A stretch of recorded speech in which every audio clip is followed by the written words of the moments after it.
Keir Starmer's leadership is weathering a fierce storm as public anger boils over and discontent simmers within his own party. With his days seemingly numbered, he faces a mounting crisis. Not only are citizens expressing their frustration, but members of his own party are turning against his controversial decisions. As his popularity plummets, many are quick to label him the worst Prime Minister the UK has seen in recent history. Starmer's recent policies have sent shockwaves throughout the nation, igniting widespread outrage over skyrocketing taxes, controversial benefit cuts, and a glaring disregard for the core values that once defined the Labour Party. Stick around as we unpack the details of this political turmoil, and before we dive in, don't forget to like this video and subscribe to stay on top of all the latest UK political drama. Now, let's get to the facts, because nowhere in the recent reports does it mention a staggering £22 billion. That's right, the BBR report has debunked this figure as simply untrue. So, will Starmer take the stage and apologise for misleading the House with that number?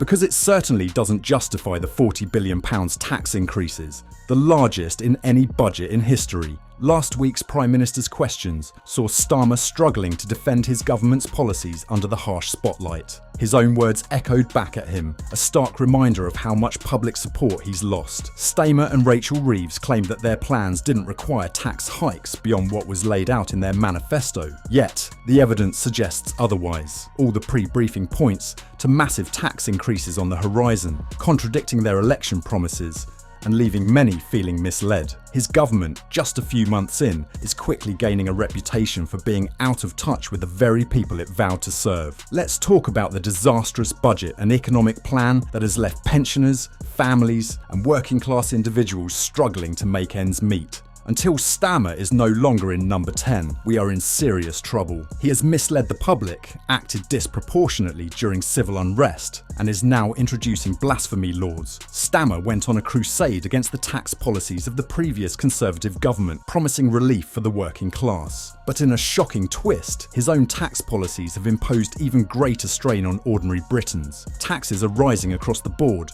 hitting middle and lower income households the hardest. I don't think anyone anticipated the first 100 days of this Labour government to be so chaotic. I expected them to be bad, but not this bad. These policies were supposed to support working men and women, yet they're indulging in luxury, living in an £18 million penthouse, and enjoying free clothes and glasses. Lord Ali is like an ATM machine, dispensing funds without a second thought. This is embarrassing for Labour, and it seems they're stuck with this label. The irony isn't lost on the public. The very man who condemned tax hikes is now orchestrating the largest surge in taxes in recent years. Millions are feeling the financial squeeze. Working families are cornered by soaring living costs, unable to catch a break from their escalating expenses. Starmer claimed that cutting the winter fuel allowance was necessary to protect the most vulnerable pensioners and to repair public finances. But for those already facing steep costs for heating and other necessities, the idea of surviving a brutal winter without financial support is frightening. Let's rewind. Starmer appeared on Good Morning Britain back in June, promising that Labour would save families £400 on their bills. He pledged to cut costs, create jobs,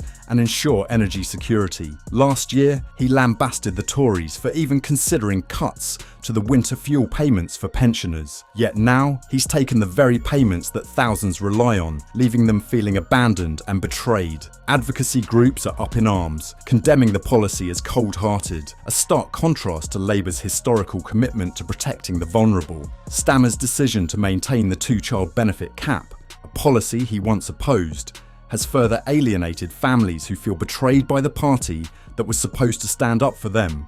Scottish Labour leader Anna Sarwar has spoken out against this cap, calling for its removal, emphasising how it forces children into poverty. How can Labour claim to be the party that fights for struggling families while maintaining policies that hurt them? As discontent simmers, even veteran Labour MPs are starting to voice their concerns. And how does Starmer respond? By suspending those who dare to question his decisions. This isn't just unpopularity, it's a clear signal that dissent will not be tolerated. The upcoming October 30th is crucial. I can only imagine how dire Labour's situation will become. Figures like John McDonnell have been sidelined for standing up for their beliefs, and it's beginning to look like Labour, a once vibrant space for diverse voices, is now ruled with an iron fist. Starmer's leadership is increasingly viewed as out of touch, with many fearing that Labour is straying from its foundational values. The numbers tell a grim story. In just 90 days, Starmer's approval rating has plummeted a staggering 36 points. Only 33% of Britons view him favourably, an unprecedented drop that suggests a deepening rift between Starmer and the public. This isn't merely about policies, it's about a profound sense of betrayal and disappointment. As we stand on the brink of a crucial period in British politics, the question looms: what's next for Keir Starmer? With approval ratings in freefall, rising taxes, and widespread dissatisfaction among core voter groups, the Labour leader is in a precarious position. The sentiment among the electorate is shifting towards disillusionment, with many feeling that Starmer has strayed from the principles that once united the party. The impending general election casts a long shadow, and with each passing day, Labour's chances of a comeback appear to diminish. Starmer must confront not only public disappointment, but also the rising discontent within his own ranks, a crisis that could shake the party to its core if not addressed promptly. Starmer's ability to reconnect with the electorate will be crucial. The public is yearning for a leader who understands their struggles and can provide concrete solutions. The gap between Starmer's rhetoric and the lived experiences of ordinary Britons continues to widen, and unless he takes substantial steps to close that divide, he risks losing the very essence of what Labour represents. The party's future hangs in the balance. Factions within Labour are starting to fracture under the weight of Starmer's rigid leadership style. Discontent isn't just a whisper, it's becoming a chorus among party activists and grassroots supporters. The longer Starmer remains inflexible, the more likely he is to face a revolt from within, potentially leading to a leadership challenge that could further erode public confidence. With the shadow of the election looming, Starmer must show a willingness to listen, adapt and respond to the needs of his party and the electorate. By fostering a culture of inclusivity and collaboration, he can begin to rebuild trust and galvanise support. Time isn't on Starmer's side. The public's patience is wearing thin and the political landscape is fluid, shifting rapidly in a climate marked by economic uncertainty and social unrest. If Starmer can't pivot effectively in the coming weeks, he risks losing not just the election but the historical legacy of the Labour Party itself. In the end, Starmer's leadership will hinge on his ability to connect with the people he's supposed to represent. Right now, the odds aren't in his favour. The public is watching closely, and what they see isn't reassuring. With pensioners, working families and loyal Labour supporters feeling more alienated than ever, the question remains: can Starmer turn this ship around before it's too late? If you found this analysis insightful and want to stay updated on the latest political developments, hit that subscribe button. Starmer may not want you to know all of this. He's hoping you won't pay attention. So like this video, subscribe now, and turn on the notification bell to ensure you never miss an update. Thanks for watching, and I'll see you in the next one. Keir Starmer's leadership of the Labour Party is facing an intense crisis. As public dissatisfaction surges, he's not only losing the trust of everyday citizens, but also experiencing growing opposition within his own ranks. Many of his policies, including sweeping tax hikes, benefit cuts, and the maintenance of the controversial two-child benefit cap, have left people feeling abandoned by a party that historically champions social support. This disconnect has fueled a sense of betrayal among those who expected Labour to prioritise working families and vulnerable communities. Key party figures like Scottish Labour leader Anna Sarwar have publicly criticised these policies, particularly the two-child benefit cap, for pushing more children into poverty. Meanwhile, the decision to reduce the winter fuel allowance, which Starmer initially promised to protect,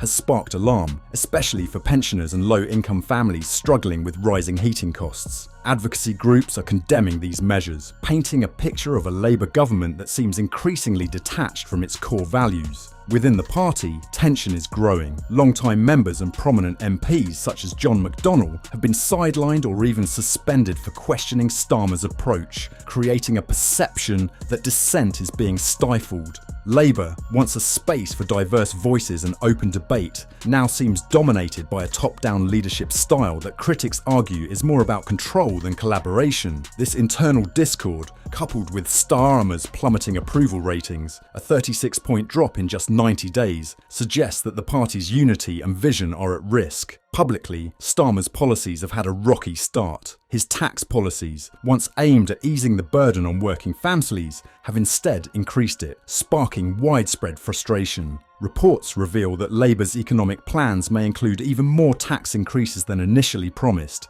adding strain to middle and low-income households already grappling with rising costs. In defending these measures, Starmer has struggled to counter criticism, particularly at recent Prime Minister's questions, where he faced intense scrutiny over the very decisions that seem to contradict Labour's traditional values. The implications are significant as the next general election approaches. Many fear that unless Starmer redefines his approach and reconnects with both the electorate and his party, Labour's chances of success could be compromised. Party activists and grassroots supporters, once energised by Labour's vision of change, are growing disillusioned. With trust in Starmer waning, there's increasing speculation that his leadership could be challenged, potentially fracturing the party and further eroding public confidence. For Labour to move forward, Starmer must adapt, showing a willingness to listen to both his party and the public. Re-establishing trust will require prioritising policies that align with the needs of ordinary Britons and fostering a more inclusive party environment. However, with each day that passes without meaningful change, Labour's foundation appears shakier, and Starmer's ability to lead the party through this storm is under serious question. The stakes are high, and for Starmer, the window to reconnect with the electorate and his party is rapidly closing. Keir Starmer's leadership is unravelling faster than a bad sweater, with each decision digging Labour deeper into disarray. He's promised change, but instead delivered a train wreck. From his crumbling approval ratings to his tax and slash policies, Starmer seems determined to alienate every last voter who thought he'd be a breath of fresh air. Instead, he's offering stale policies and broken promises that feel like they came straight out of a political satire. Let's talk taxes, because that's all Starmer seems to be talking about too. His government is delivering the single biggest tax hike in years, punishing not the wealthy elite, but the middle and lower income families who can't catch a break. His winter fuel allowance cut, a slap in the face to pensioners and struggling families alike. It's almost as if he thought, how can I make things worse? And ran with it. And if that wasn't bad enough, he's justifying these cuts as though he's protecting the vulnerable, while those very people are now wondering if they'll even be able to keep the heat on this winter. Starmer promised relief, jobs, energy security. Remember that flashy Good Morning Britain appearance where he said Labour would save families £400 on their bills? Well, it turns out those promises have the durability of wet tissue paper. Now he's quietly pulling the plug on support he swore to protect, all while sitting comfortably in a posh £18 million penthouse. Meanwhile, the average Brit is watching their bills skyrocket and wondering if the Labour leader even remembers what it's like to struggle. Inside the party, things are just as grim. Starmer's leadership style resembles an iron fist wrapped in even more iron. He's suspending MPs who dare to question him, creating a culture where if you speak up, you're out. Labour's roots are in diverse voices and open dialogue, yet Starmer's idea of unifying the party is to silence anyone who disagrees. Veterans like John McDonnell have been sidelined, making it clear that Starmer's vision for Labour isn't about building a better future, it's about keeping his critics in check. And let's not ignore the broken election promises. Labour ran on a manifesto that vowed no significant tax hikes. But here we are, with Starmer rolling out policies that are as out of touch as they are unpopular. For a party that was supposed to stand up for the working class, Labour's agenda under Starmer feels like an elaborate betrayal.